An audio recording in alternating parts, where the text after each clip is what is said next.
começando aqui o nosso podcast do programa Negócio Fechado. Olha que repercussão positiva, né? Tivemos aí o lançamento do programa, que foi um sucesso.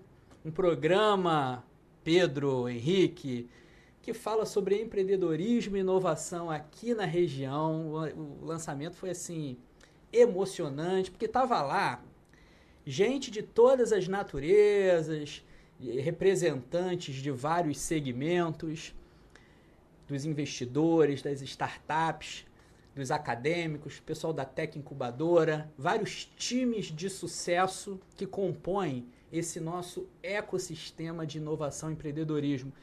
E a raiz do programa, professor Henrique da Hora, nosso mentor, foi exatamente essa: disseminar, contribuir com a disseminação da cultura do empreendedorismo e inovação na nossa região, que a gente acredita que é uma vertente possível para desenvolver a nossa sociedade. A gente fala de segmento A, segmento B, segmento C, agro. Tudo isso é possível, mas, me perdoem, uma grande vocação da nossa cidade, da nossa região, considerando que somos um polo universitário e vários atores desse ecossistema já estão maduros o suficiente para começar a gerar desenvolvimento com mais pressão, mais força. Surge aí nosso programa Negócio Fechado. E a partir daí, pessoal, aproveitando aqui esse momento para fazer essa apresentação, esse preâmbulo para o bate-papo que vai seguir na sequência, dizer o seguinte: o podcast ele tem um motivo especial, que é exatamente trazer atualizações a respeito do programa e do ecossistema de uma forma mais célere.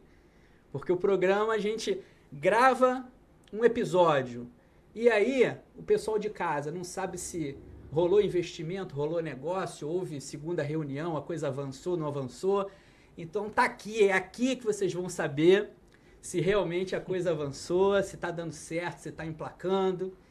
E nosso programa inicial, nós temos aqui o participante da primeira edição, do primeiro episódio, né? Debutante. Mas antes, Pedro, da gente aqui mais uma vez abrir um papo contigo, vou passar a palavra aqui para o nosso mestre, nosso presidente da Tech, nosso onipresente mentor de inovação e empreendedorismo, Henrique da Hora, palavra contigo.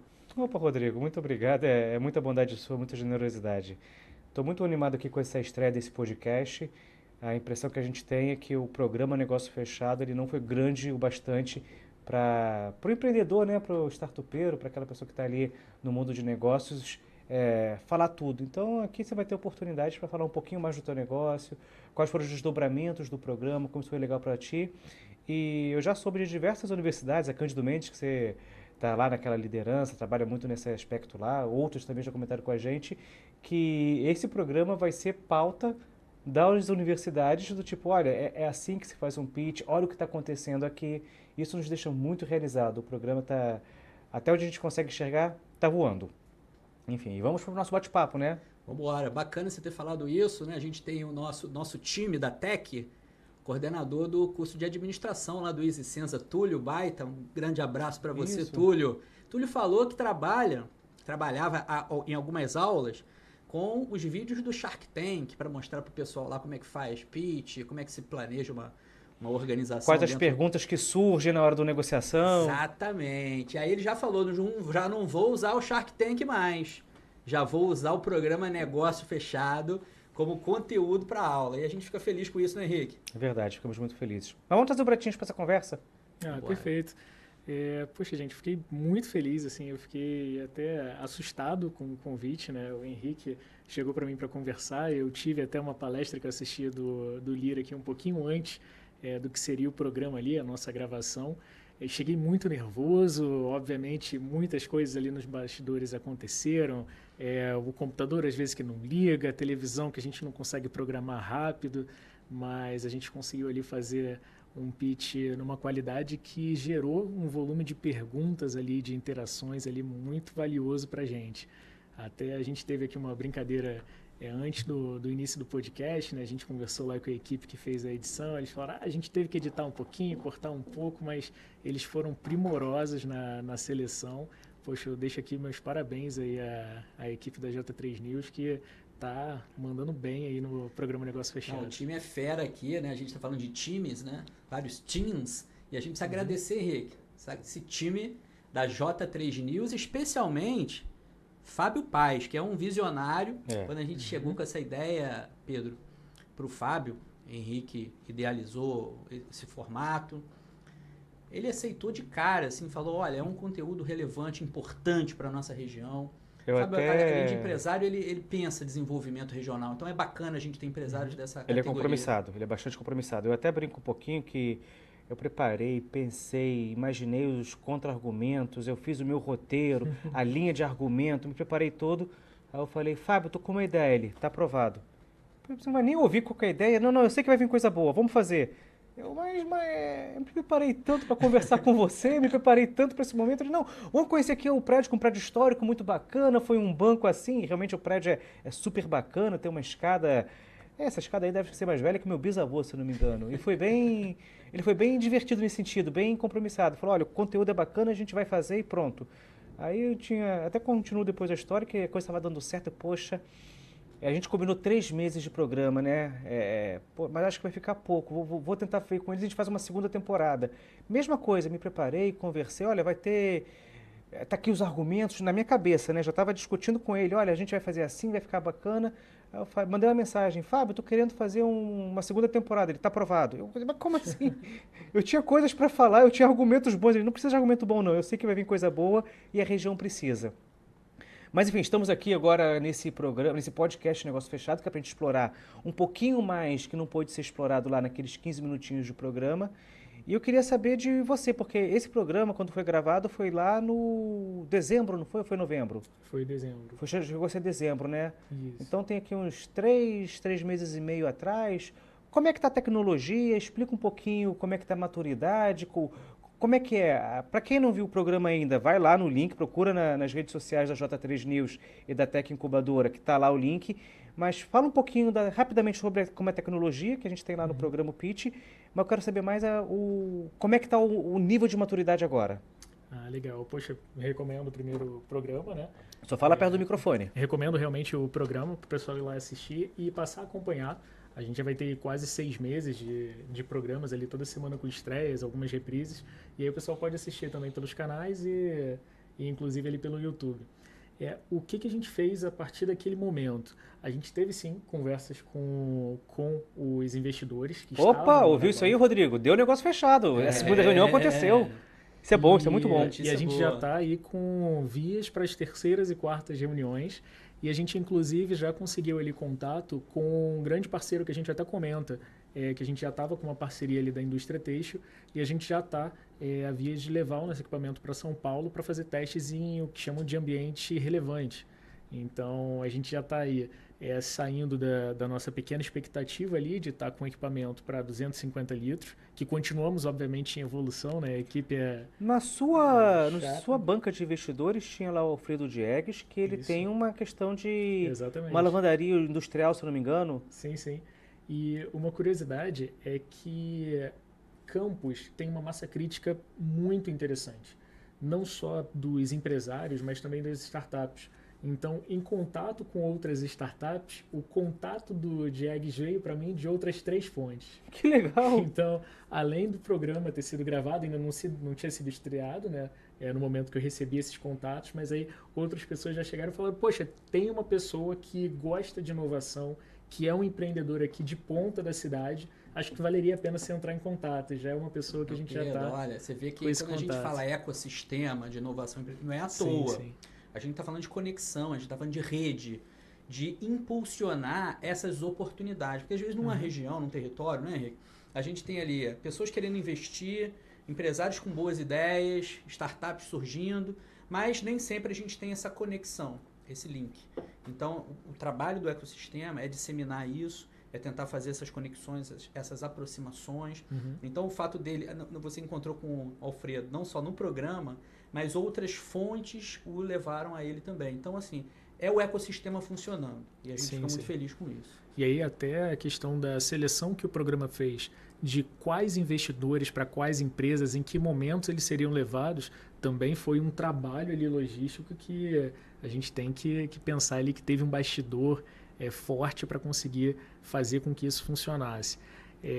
Atualmente a empresa ainda não está comercializando nem a tecnologia, nem esse serviço especificamente. Continuamos fazendo a consultoria ambiental e fazendo licenciamentos pelo Rio de Janeiro, pelo Brasil, implementações de grandes estações de tratamento de efluente. Até a gente estava conversando aqui um pouquinho antes, eu fui ao Pará já esse ano.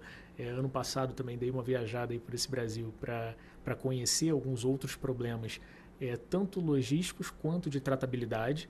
E aí a gente está implementando no nosso equipamento já para chegar ali num produto viável, só que industrializável. A gente já está com contato com algumas indústrias para entender como a gente consegue fazer melhor, o que seria melhor de equipamento, formatos, composições. E quanto esse equipamento fica disponível?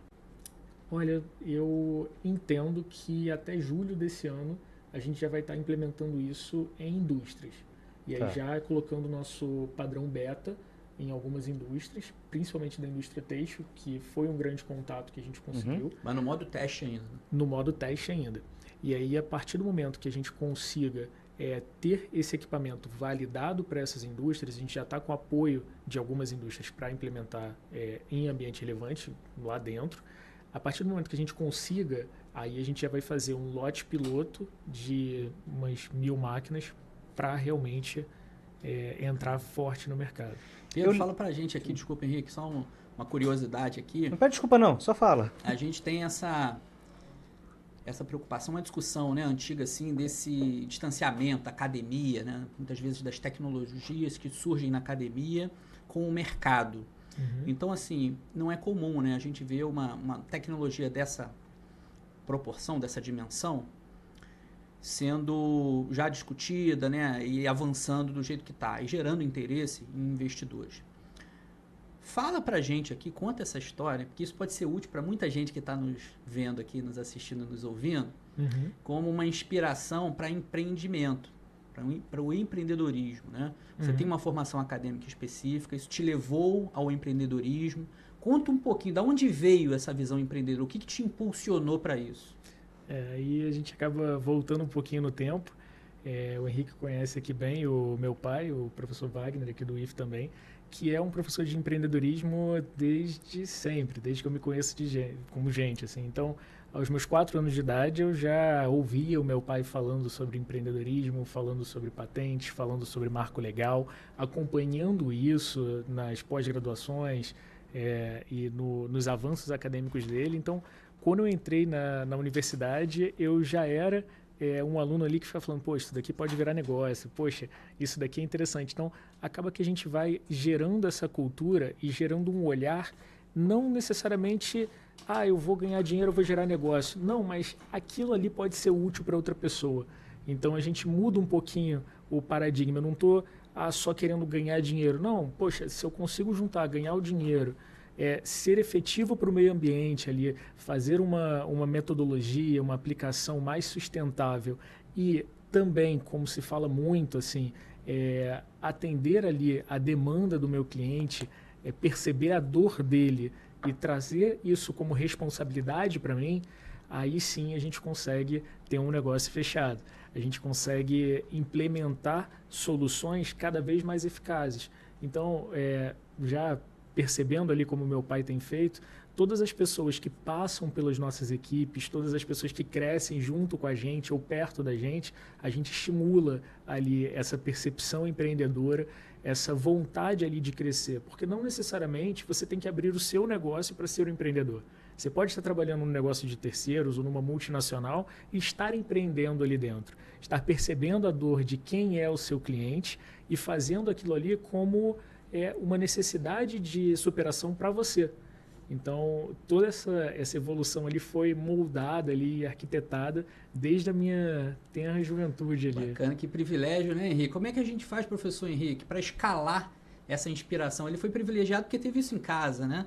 já nasceu ali naquela cultura empreendedora. Mas como é que a gente dissemina isso para a sociedade, hein? Eu acho que a gente fazendo o que a gente está fazendo, né? Expondo esses casos, tanto no programa Negócio Fechado quanto nesse podcast, né? Que é o empreendedorismo tem que ser uma solução. A gente tem um querido amigo, o Maurício Guedes, que ele tem um discurso que eu gosto de repetir. Aqui no estado do Rio de Janeiro são aproximadamente 3 mil doutores por ano que são formados. E a UFRJ, quando fez o concurso público, fez ali para 170, acho que uns 2 anos atrás, 170 professores, que é o Brasil inteiro que vai concorrer.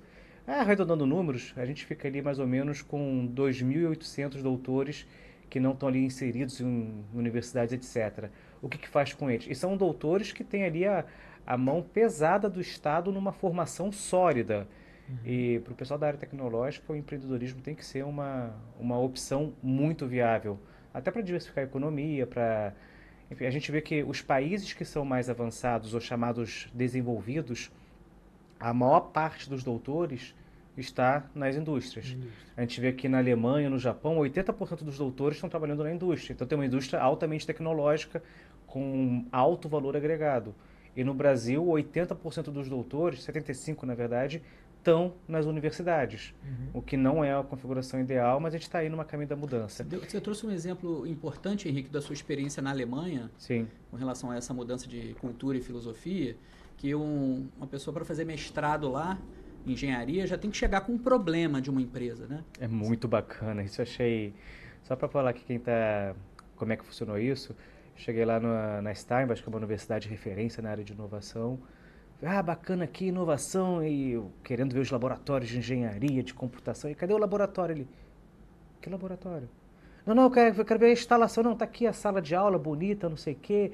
Tem lá é um frio do caramba, então tem uma janela grande. Tá aqui a janela de vidro para quando tem sol, entrar o sol. Não, bacana, não sei o quê, mas cadê o... Não, tá aqui o carpetado, tudo por causa do calorzinho que é gostoso. Não, a sala é linda, cadê o laboratório? Fala, não tem. Como não tem um laboratório? Fala, porque se a indústria não puder escalar isso, ou seja, eu fiz um negócio maravilhoso, se eu não puder botar numa linha de produção, para a gente não é inovação. É invenção, é outra coisa, é importante, outra pessoa faz. Mas para ser inovação tem que ser escalado. Então a pessoa já chega com um projeto de pesquisa. E eu fiquei lá em Stuttgart, que é a sede da Bosch. E assim, cada tese de mestrado é um produto novo da Bosch. Isso é bem legal. Eu espero um dia conseguir fazer isso no nosso ecossistema.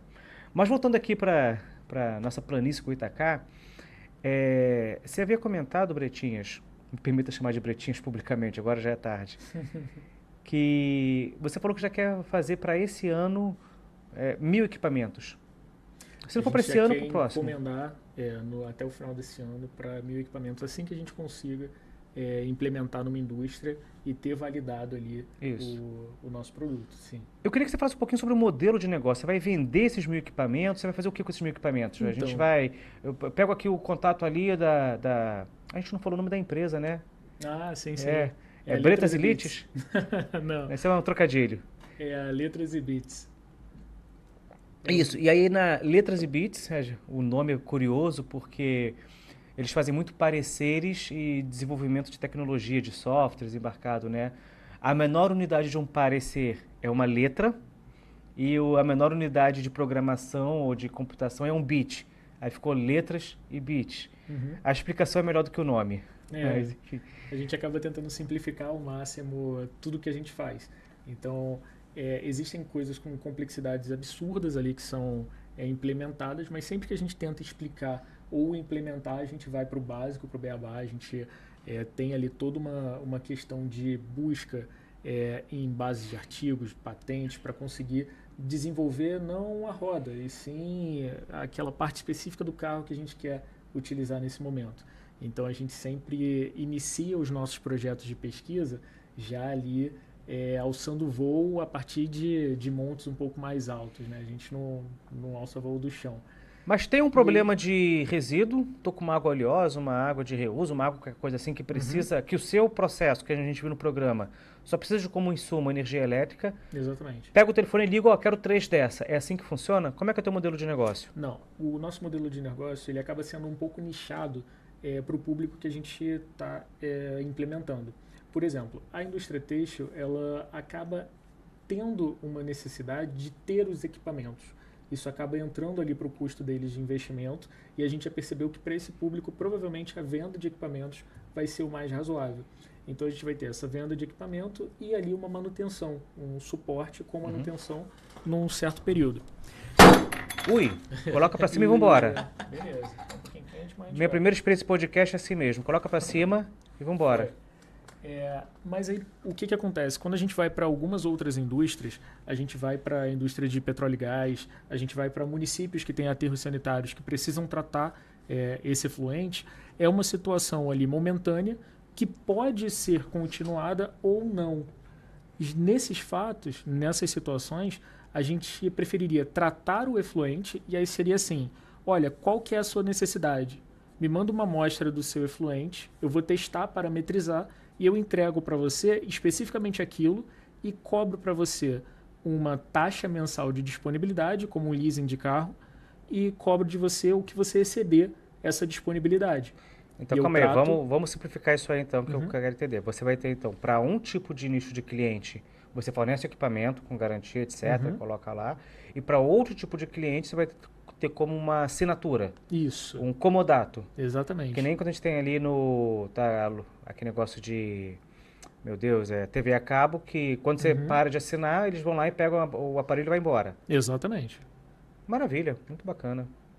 E aí isso para a empresa é interessante, a gente gera uma receita recorrente e para o cliente ele tem especificamente ali qual vai ser o gasto anual dele e no final ele não tem um custo de desmobilização e no início ele não teve o custo de mobilização.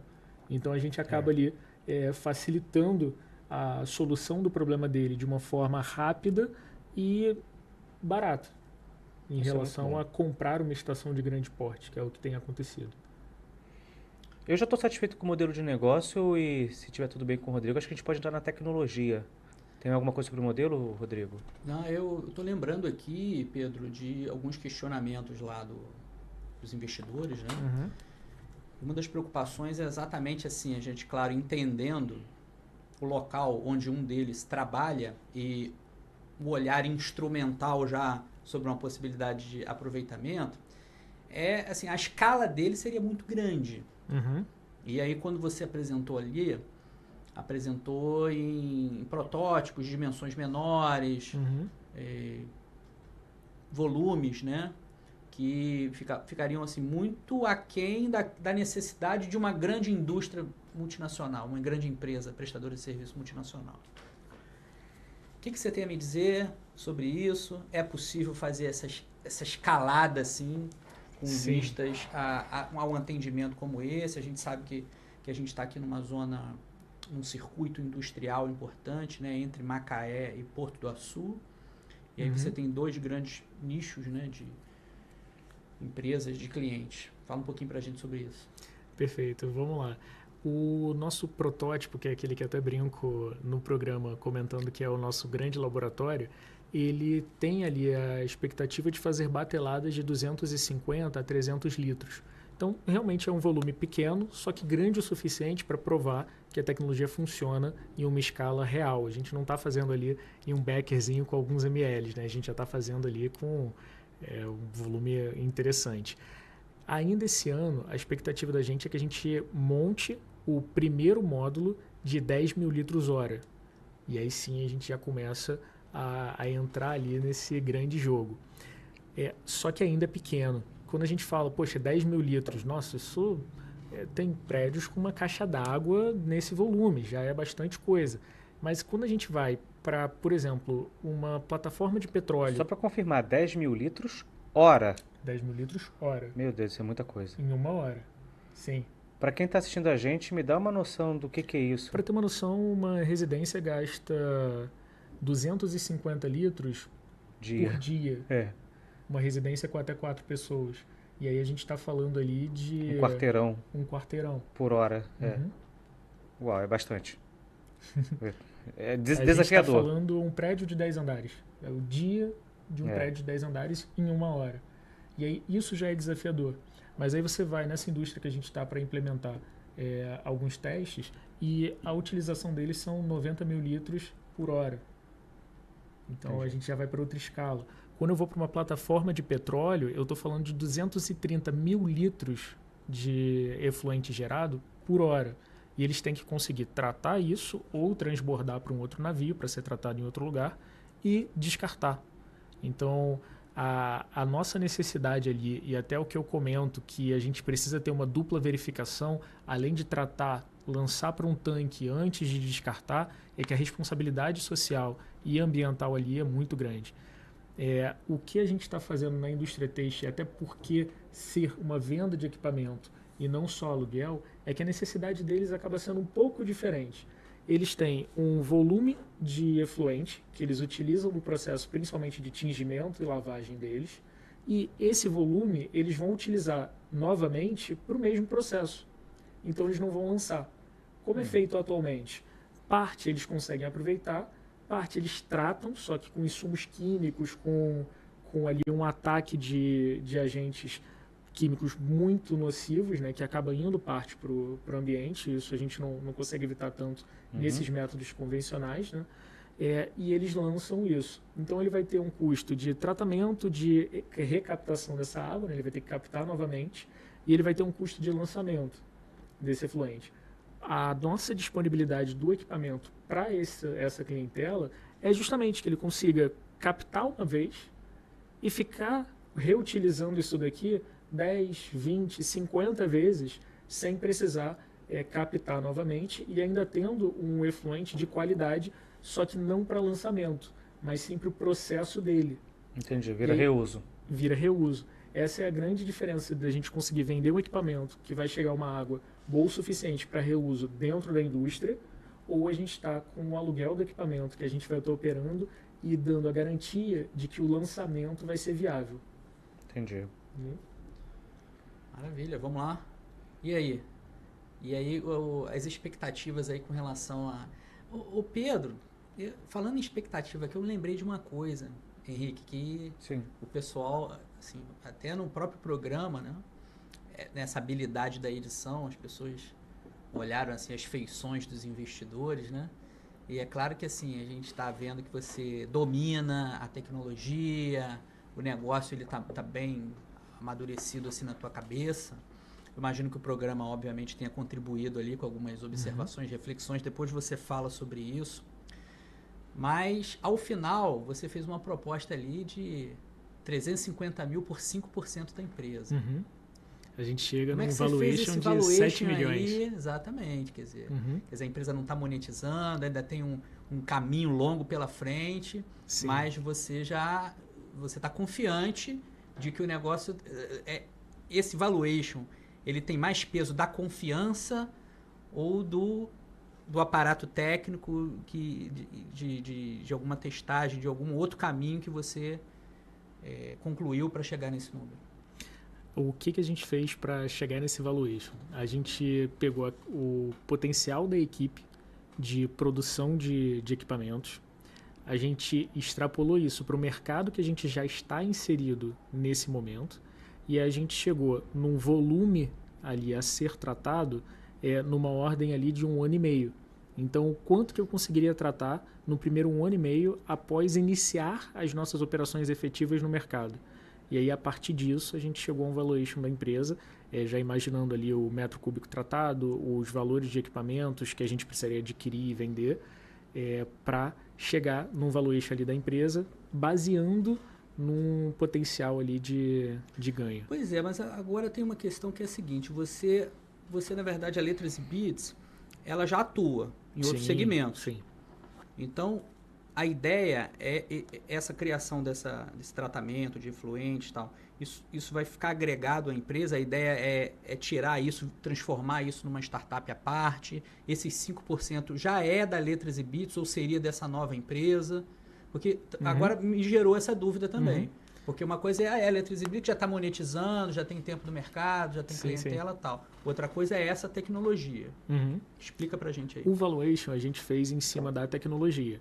Mas, efetivamente, caso acontecesse o aporte, a gente seria 5% efetivamente da Letras e Bits. E aí, a gente, caso fizesse uma spin-off, que aí seria essa questão de ter uma outra startup para comercializar ou para pegar alguns nichos, esse valor também seria reparticionado dessas novas empresas. Então é realmente para entrar no negócio, no nicho da gente. Perfeito. Não, agora ficou mais claro, porque assim, eu acho que isso não ficou claro para os investidores, Aham. porque assim, uma coisa é você comprar uma tecnologia que não está monetizando ainda, outra coisa é você entrar numa empresa que já tem... Quanto tempo Já tem a gira empresa? sozinha. Como é que tá? A Letras Beats, ela foi fundada em 97. Ela Olha. ficou paralisada há alguns anos e retornou em 2012. Então a gente já está aí há algum tempo direto no mercado. Isso faz mais Conseguiu sentido rodar. agora, né?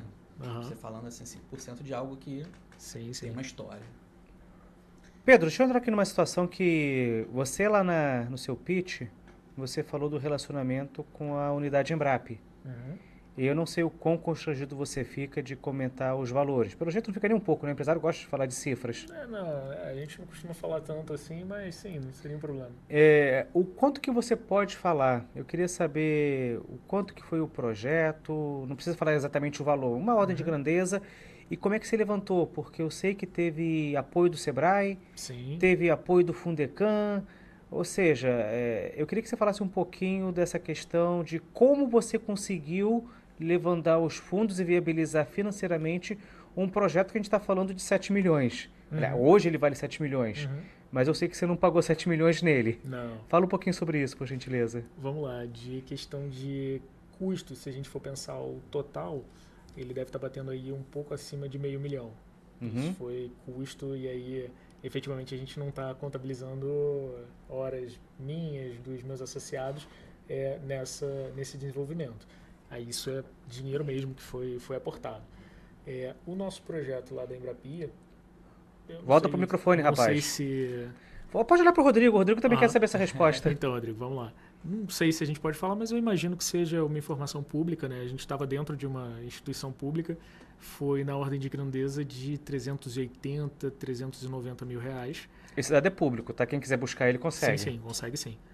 E aí, desse valor, a gente teria que aportar 1/3. Então, seria ali 630 mil. Desse 1/3, a gente conseguiu subsídio do Sebrae, que entrou com 70% desse valor, ao que chamavam de fundo perdido, hoje... A gente não pode falar isso, mas Não reembolsável. Exato, não reembolsável. Não reembolsável. O que é muito interessante, que na verdade o que o Sebrae está fazendo é dividir um pouco ali do risco com o empresário.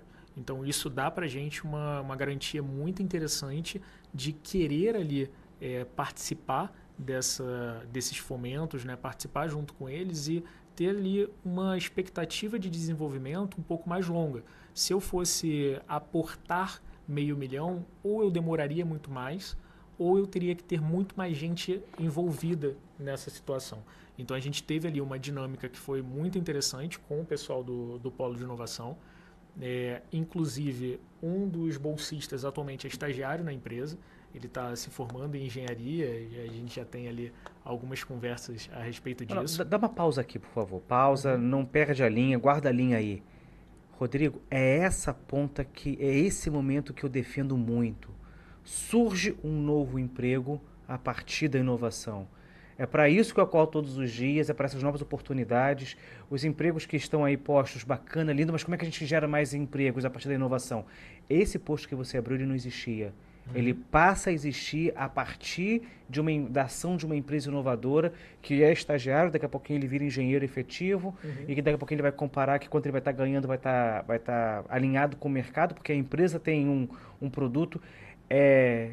Eu fico emocionado a falar isso. É por essa vaga que você criou para os nossos estudantes aqui da região que eu acordo todo dia de manhã para trabalhar. Eu fico muito emocionado quando você fala isso. Isso acontece demais. A empresa pega lá os projetos os estudantes que atuam no projeto de inovação. Vem cá, já está por dentro? Vem cá que eu vou ter um negócio bom para você aqui. Eu já te moldei aqui, né? Já te expliquei aqui como é que é. Você participou comigo do desenvolvimento. Com recursos públicos, subsidiados pelo Sebrae, etc. E ele está ali tinindo para entrar na empresa. Vale lembrar também dessa articulação, né? Mais uma vez, quando a gente fala em ecossistema, você vê o Pedro. Pedro ele teve uma formação acadêmica, ele despertou para um negócio e talvez se ele não tivesse o ecossistema funcionando ali, ele teria mais dificuldades. Só fala mais perto do microfone, Rodrigo. Em avançar nessa tecnologia, nesse negócio. Então, assim, ele encontrou no polo de inovação do Instituto Federal Fluminense uma estrutura para ajudá-lo, colaborar com o negócio, mas não é só isso, a unidade da Embrapi, com apoio, fomento, mas não é só isso, encontrou o Sebrae, que é parceiro, mas não é só isso, o Fundecam, complementando. Você ainda não chegou no Fundecam, precisamos falar do Fundecam. Então você vê, olha Henrique, que o ecossistema... E agora participa de um programa Negócio Fechado. Para dar visibilidade a tudo isso. Para dar visibilidade, para ampliar a busca de investimentos. A coisa está começando a aparecer, hein, Henrique? Isso é muito bom. Só fala um pouquinho mais próximo do microfone você e, Bretinhas, volta aquela ali que eu te interrompi, desculpa. Sim, não, perfeito. E aí a gente teve essa situação, mas mesmo assim ainda seria um aporte razoável da empresa para conseguir bancar ali os 12 meses de desenvolvimento da tecnologia. Aí a gente conseguiu o contato na prefeitura com o Fundecam, uma linha de crédito que eles têm específica para inovação. Então, não é qualquer linha de crédito, não é para qualquer um, é para empresas que querem inovar no seu setor ou abrir novas frentes. Também é uma coisa muito interessante ali a ser feita. E aí, o que o Fundecam fez? Olha, você teve uma reunião com o Orlando, não é? Orlando, sim, Portugal, sim, isso. Orlando, Portugal. Ele está operando hoje o Fundecam, está lá na, não sei se é presidência, superintendência, etc. Está fazendo um trabalho bacana lá. Um abraço para o Orlando. Mas você sabe quem que criou essa linha no Fundecam? Não. Foi o Rodrigo Lira, ele que... Falando em emoção, né, Henrique? Falando em emoção, a gente fica muito feliz quando, independente da política, né, de governo... cara, deixa eu fazer essa pergunta, Rodrigo, deixa eu fazer essa pergunta. Eu quero fazer essa pergunta para você. A gente estava... Antes de você aparecer aqui na região, a gente conversava muito com o Rodrigo, e quando ele via isso, já atuava no meu ecossistema, a gente falava, Rodrigo, parece muito a questão lá que foi com o próprio Fábio, na negociação. Rodrigo, estamos com uma ideia aqui para inovação. Ele está posto. Como assim? Não, vamos tentar fazer. Qual são os parâmetros? E aí ele moveu mundos e fundos, que mexer na máquina pública é um desafiador. Não é do dia para a noite, tem que passar por não sei quantas instâncias, aí vai para a Câmara dos Vereadores, aí faz o convencimento, aprova. E como é que você se sente enquanto gestor público ter alguém aqui beneficiando de uma política que você criou lá? Manda um abraço pro Orlando, que hoje está operando, mas quem idealizou e criou foi você, meu amigo. O Henrique, assim, bem legal, né? A gente como pesquisador, empreendedor, professor, ter a oportunidade de contribuir com o desenvolvimento regional por meio da criação de políticas públicas, de fomento, que a gente acredita. E, Pedro... Política pública é criada de maneira democrática, sabe? É a que funciona. Porque eu não teria capacidade, know-how, para fazer sozinho uma legislação como essa. E aí, Henrique da Hora, Rogério Atem, professor Edson Terra, na época Gilberto Soares, né, do Sebrae, que tinha uma demanda também, quer dizer, o Sebrae ele tem o Sebrae Tech, que é fomento à inovação, e ele nos apresentou o seguinte, Henrique, olha, Rodrigo, nós temos aqui, a gente subsidia 70% do projeto de inovação. Mas, às vezes, o empresário ele tem dificuldade na contrapartida, nos 30%. Principalmente por conta de prazo. E no investimento para o desenvolvimento do projeto. Quer dizer, o financiamento, o fomento do Sebrae é para o projeto. Então, tem os 30% da contrapartida e o investimento.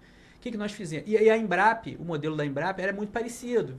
Você tinha uma contrapartida da empresa e uma necessidade de investimento no projeto que o empresário tinha dificuldade. E aí a gente escreveu uma legislação exatamente dando esse suporte.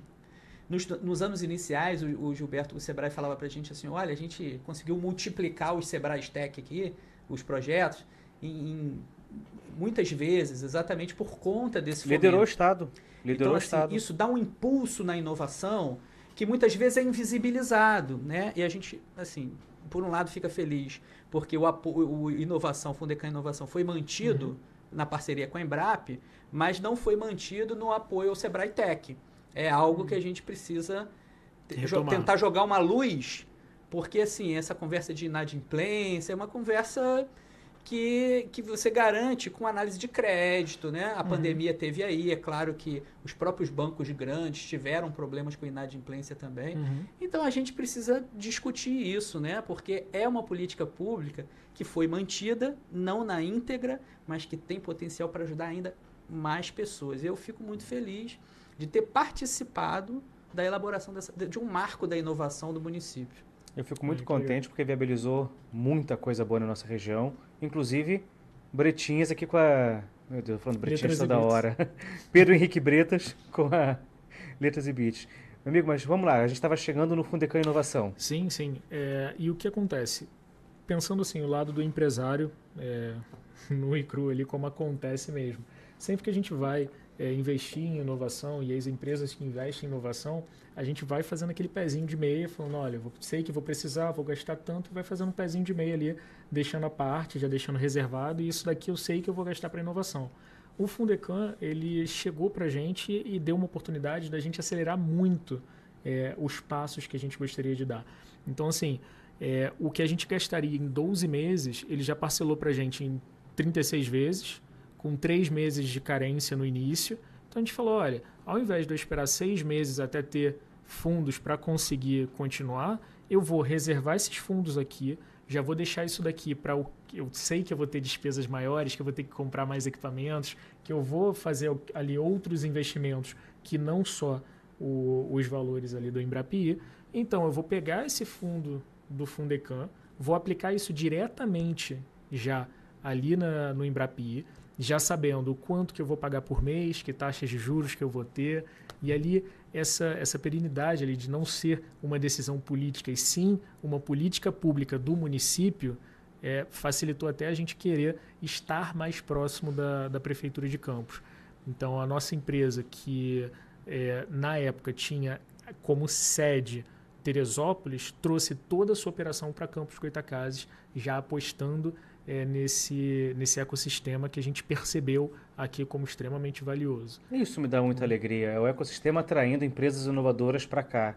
E aí o financiamento, o desenvolvimento tecnológico, a gente ainda não falou da incubadora, mas a própria Tec Incubadora, e aí atrai esse tipo de bons negócios. E a empresa inovadora, ela gera melhores empregos, ela paga melhores impostos, ela gera oportunidades mais interessantes para onde ela atua. Enfim, os serviços que ela provém são normalmente melhores, né?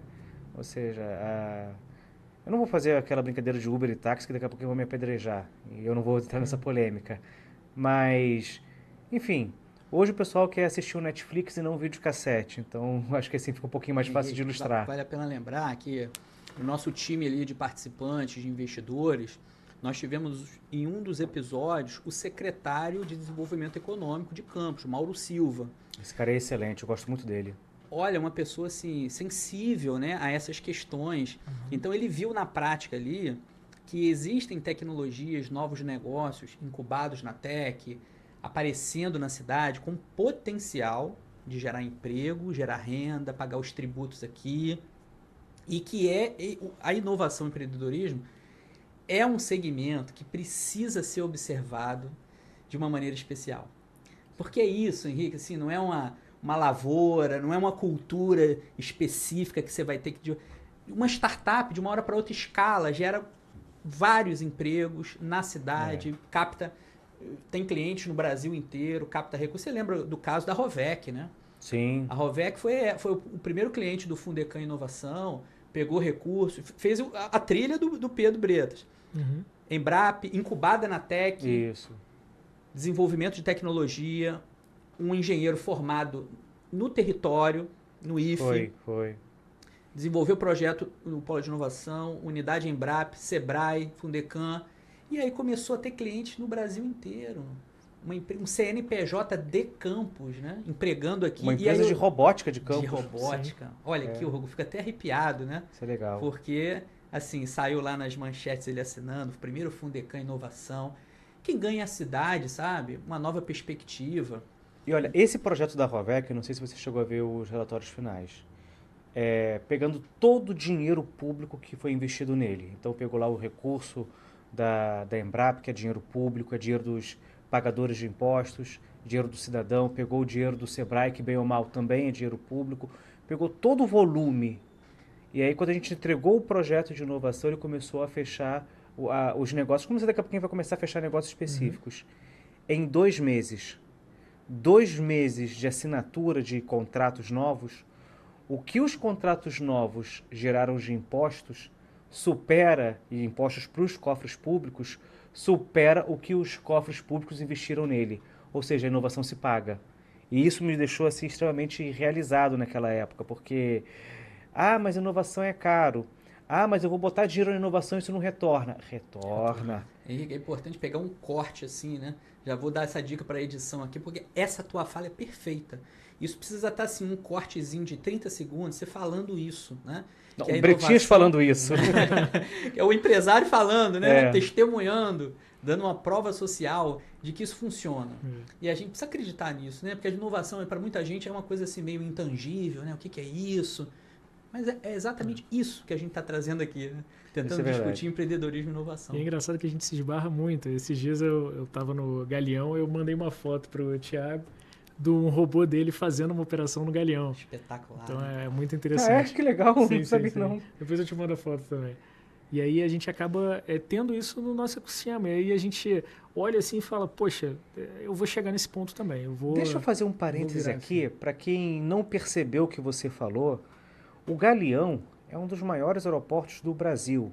Acho que só está atrás daquele de São Paulo, Guarulhos, talvez. Enfim.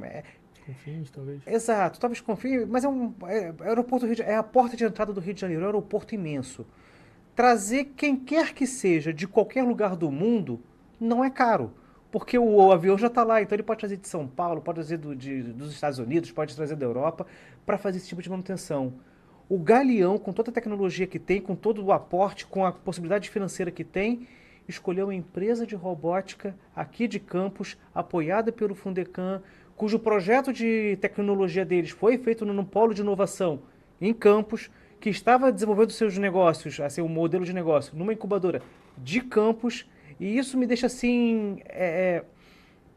eu não gosto de usar essa palavra, mas eu vou usar. Empoderado, extasiado, feliz, porque prova que qualquer estudante que esteja nos ouvindo, qualquer pessoa desse território que esteja tendo contato, sabe, se o Thiago pode, qualquer um pode. Se o Bretinhas ou Pedro Henrique Bretas pode, qualquer um pode. A gente tem aqui um ecossistema, um conjunto de instituições, não é uma ou duas, são várias instituições que se articulam para que isso aconteça, para que a Rovec aconteça, para que a Blitzer aconteça, para que a Letras e Bit aconteça. Pediu-Farma. A gente vai falar sobre várias aqui ainda, mas enfim. Isso me deixa muito contente. Depois me manda essa foto que eu quero essa foto sim. Perfeito. A gente fala até que o Thiago, né, o garoto ecossistema. Porque ele transitou tudo por esses caminhos, Pedro. E tá aí, né, colhendo os frutos desse empreendedorismo dele. Quando ele chegou, tudo isso aqui era mato. Agora, falando em visão de futuro, onde é que você se vê, cara, daqui a alguns anos? Puxa, eu ainda não tenho essa percepção. Casado? Casado já. Já casado. Tem nenhum ano? Com a dona Jéssica, sim. Muito feliz casado, já apresentando aqui. E não tenho tanta essa percepção, assim. Eu tenho muita vontade de atender muito, de ter muitos clientes, de abranger ali territórios ali com a minha marca, etc. Mas ainda não tenho essa. Olha, mas assim, sabe que eu sou estudioso de estratégia, né, há muitos anos, faço consultoria nessa área. É um exercício importante, sabe? Que é um parâmetro exatamente da onde você pretende chegar. E aí a estratégia é basicamente isso, né? Você analisa o mercado, o cenário, vê as oportunidades e tenta trilhar caminhos para chegar lá. Um exercício, uma sugestão aqui humilde, mas que pode fazer sentido aí para você. Perfeito. Os primeiros exercícios que a gente fez foi não em valores, mas pensando em volumes, né? A gente já imaginando ali 6 meses de uma operação porte razoável, conseguir tratar 500 toneladas de efluente. E aí isso é uma meta assim, que a gente sempre olha. Na época que eu fiz Empretec também, eu falava, poxa, isso é um grande... Gente, você fez aquela primeira turma de Empretec para startups, né? Fiz sim. Foi no Rio? Eu tenho lá um prêmio da melhor equipe do... E foi a turma do estado do Rio de Janeiro, né? Foi uma turma... Uma turma do estado do Rio de Janeiro. E você ficou com o primeiro prêmio lá. Isso. Que legal, minhoca da terra aqui mesmo, isso é muito bom. Essas temáticas do Empretec, né, cara? Eles criaram agora para mulher, para o agro. Sim. Aí para startup eu não sabia que tinham criado especificamente, é bem legal, né? Porque a coisa fica mais assim... segmentado, o discurso fica mais uniforme. Eu acho que Ajuda, tem uma pegada bacana. A rede dos contatos fica mais especializada também. Vou fazer um parênteses aqui para elogiar uma pessoa. Claro. Guilherme Resch. Sim, parceiraço. Sebrae. Guilherme, um abraço para você. Você é um campeão, cara. O último depoimento lá do líder, eu falei que o Guilherme chegou para sacudir a região, né? Deu aquela sacudida positiva e criando parcerias, oportunidades. É um cara muito acelerado, assim, do bem, né? Positivo. E aí tem trazido essas oportunidades, não só de Empretec, mas do programa Líder. Isso. Em alguns momentos a gente pode até mencionar aqui, porque tem um potencial de contribuir também para o desenvolvimento regional, para a inovação. Inclusive, essa articulação aqui surgiu no Líder, não foi? Sim, do foi. Programa Negócio Fechado, Henrique? 100% do programa Líder. E o Guilherme ele chegou na região sem conhecer muito bem a região, mas com uma vontade de fazer. E saiu fazendo os contatos necessários, as articulações necessárias. Ele mandou uma mensagem, acho que foi a semana passada, o início dessa semana, dizendo que existe uma metodologia do Sebrae para desenvolvimento de ecossistema. Ele já está aprovando para trazer para cá também, que é necessário, né? Para a gente conseguir fazer o planejamento do ecossistema, para onde a gente vai enquanto um grupo, extrapolando um pouco o líder. Ele é meu parceiraço, já olhei aqui para a câmera. Obrigado, meu amigo, satisfação.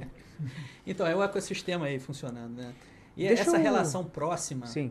Só fazendo um parênteses, eu concedi entrevista para um pesquisador lá da Federal do Espírito Santo e ele estava querendo saber assim, mas, cara, como é que é a raiz disso aí? Como é que vocês estão conseguindo fazer esse monte de coisa, né? E na época o governo local aqui estava naquela penúria, né, financeira, sem dinheiro, e a gente meio que tentando se articular, dando jeito. E aí, no final, a gente chegou a uma reflexão, Henrique, que é muito importante, que são as relações. As relações estão acima de muitas questões técnicas, questões de autoridade, até do dinheiro, muitas vezes, sabe? Às vezes, quando você tem muito de recurso, você tem um desafio de abundância, de lidar com a facilidade, você acaba não valorizando. Isso foi uma premissa muito forte para os municípios petrorrentistas aqui, né, que muitos não souberam lidar com esses volumes de recursos, acabaram aumentando demais os custeios, né? E aí hoje vive na corda bamba, né? Renda de Você petróleo tem uma frase muito cíclico. boa, eles viveram uma preguiça fiscal, né? Exato. Dentre outros fenômenos, né? Então, no final das contas, e eu lembro até que o seu pai assistiu, assim, eu fiquei lisonjeadíssimo, o pai do Pedro assistindo uma palestra minha lá no evento do IFE, e a gente falando de futuro das profissões, né? Enquanto todo mundo estava dizendo assim, você tem que se preparar para isso, tem que estudar isso, tem que fazer aquilo. Eu meio que dei um cavalinho de pau assim, segundo palavras do Jefferson Manhãs, né? Ele falou, cara, Rodrigo deu um cavalo de pau aqui, porque eu falei de relacionamento. O que vale a pena na vida e o que faz diferença verdadeiramente é a forma como a gente consegue costurar essas relações para fazer as coisas acontecerem. Isso acontece em todos os âmbitos. Então, no final da vida, as pessoas não lembram assim quanto dinheiro tem no banco, mas elas querem saber das pessoas com quem elas se relacionaram, as pessoas com quem elas gostam. Então, isso faz muito sentido, né? A gente refletir de maneira paralela a todo esse discurso de empreendedorismo e inovação que a gente traz aqui. Eu lembrei isso é muito bacana. Por conta dessa questão dos relacionamentos. Né? Você vê, porque o Guilherme, ele, além de ser empreendedor, ter essa visão assim, positiva, ele é um cara que está no time. Sim. Ele é acessível, você consegue falar com ele, sabe? Desde quando chegou, era sempre muito acessível. Exato. Até hoje ele me manda aqui, Rodrigo, uma oportunidade aqui para startup, né? Que eu acabei também entrando nesse universo aí de societário das startups.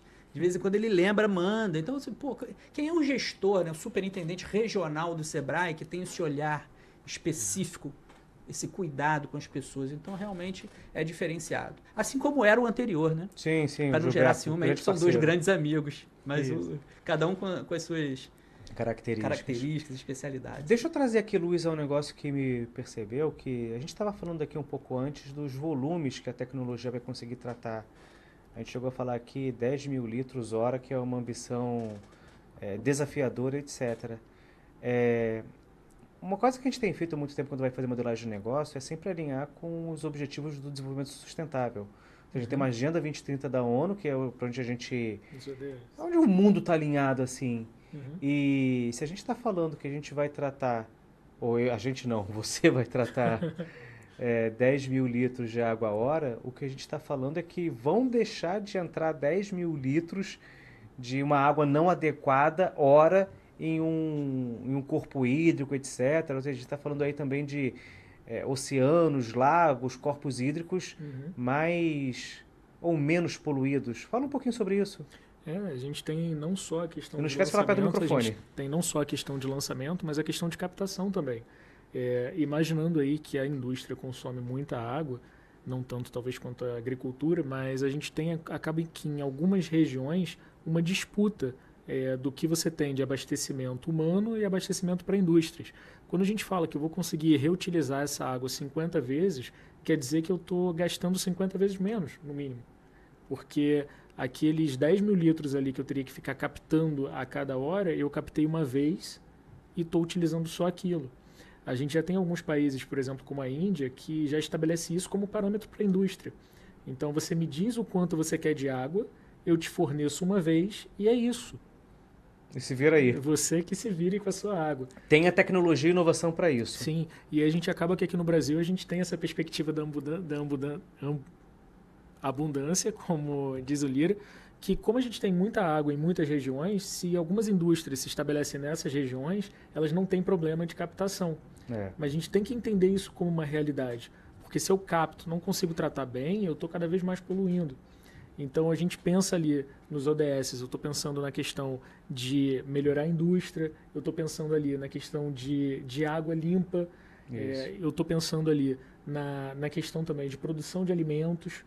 Porque verdade, tem relação. Se eu consigo ter mais água para a produção de alimento, eu consigo ter emprego, gerar renda, de reduzir pobreza por conta disso e estar, sim, ainda tendo cultivo decente, com água de qualidade, que não está sendo captada para a indústria. Porque, efetivamente, a maioria das indústrias não precisa de uma água de tão boa qualidade. Uma água de reuso é o suficiente para os processos dela. Então, isso é sim para o Brasil ainda uma quebra de paradigma, é uma mudança até do modelo de negócio. Como aqui tem água que não acaba mais, ainda não virou um problema tão grave, apesar da consciência já dizer que o é. Sim, sim. E aí a gente já tenta entender para o nosso cliente que isso pode gerar para ele até marketing positivo. A gente tenta mostrar também o valor agregado dele estar incorporando a nossa tecnologia ao empreendimento dele. Eu vou agora interromper um pouquinho você, que a gente está nos nossos últimos 3 minutos de podcast, passar para o Rodrigo para fazer a nossa última pergunta e pedir que você tenha aí 1 minuto e meio para responder, para a gente fazer o nosso encerramento. Rodrigo. Perfeito. Nossa, assim, quando o papo é bom, né, a coisa flui. Se a gente abre uma cerveja aqui, o barraco tá feito, né, o boteco tá montado, e aí a gente podia até ficar mais tempo. Então, assim, a gente no início estava imaginando, né, 1 hora de conversa, passou rápido, para mim voou. Então, talvez, o Pedro, utilizar esses últimos minutos aqui, pra você dar um recado para aquele universitário assim que tá te olhando, cara, ele tá assim, pô, eu quero seguir esse caminho aí do Pedro. O que você diria para esse cara que hoje tá ali, às vezes ele tá fazendo até um curso assim, por pressão da família, sabe, tá fazendo direito, hoje tem muita gente querendo fazer direito por conta dos concursos públicos, tá? A gente tá vivendo uma crise econômica severa, né, no país, aí o pessoal acaba indo para esses cursos assim, né, que tem uma possibilidade de inserção e tal. O que você diria para esse cara? Qual é a dica que você daria? Cara, entra no ecossistema. Respira um pouco aqui dentro para você entender do que a gente está falando. A gente fala de incubadoras de empresa, empresas juniores em universidades, a gente fala do polo de inovação aqui de campus, até mesmo aprender com outros universitários, assistir programas sobre inovação. Quando você começar a entender como isso acontece, como isso é gerado, principalmente aqui nesses ecossistemas que a gente monta, você vai querer sim estar mais apegado a isso. E aí você vai perceber que não necessariamente você vai fazer um concurso ou você vai para uma multinacional, mas sim você tem a possibilidade, e aí isso é interessante, né? Você abrir leques ali de possibilidades e oportunidades. Você tem a possibilidade e todas as oportunidades na sua mão para decidir aquilo que você quer realmente fazer. Não por comodidade, e sim porque é um objetivo de vida que vale a pena ser escolhido, assim. É a minha opinião. Maravilha, maravilha. Esse podcast é uma coisa que a gente não ensaiou entrada e saída, né? Então a gente só encerra então. Não. Rodrigo. Eu gosto de encerramentos, né? Então é isso, pessoal. Obrigado pela audiência. Henrique, você é campeão, parceiraço aí. A gente tava até torcendo aqui para as nossas mulheres também virarem amigas, né? Porque aí facilita muita coisa pra gente. A Arielle falou que já quer marcar uma coisinha fim de semana. Vamos combinar. Pedro, você também diferenciado. Obrigado por tudo. Eu consigo. Estou fazendo já esse exercício de te enxergar no futuro como um empresário bem-sucedido. E daqui a pouquinho você vai sentar na banca dos investidores aqui conosco. Puxa, no que programa legal. Negócio Fechado. Para você aí, grande abraço. Tamo junto. Programa Negócio Fechado, Empreendedorismo e Inovação na sua região.